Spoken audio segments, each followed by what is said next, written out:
But the question from Adapia is, I want to ask about the K-shaped recovery, which is really just us seeing the starkness of inequality. How Yeah. much does that factor in? Has inequality always been this big? It seems the middle class is evaporating more and more. On a going forward basis, as money moves more towards that 1% to 10%, how does that affect the cycle?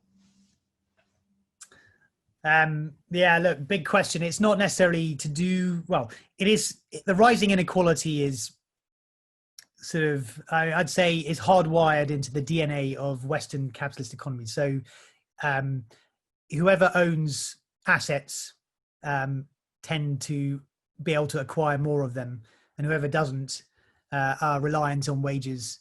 And if you look at the trends in asset prices versus wages, you'll see which trend is going up and which trend is pretty flat.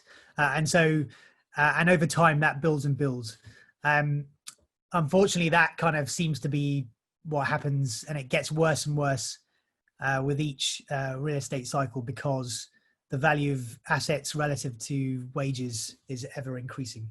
I mean, it did correct itself after the Second World War, but of course we had to go through the Second World War for that to be corrected.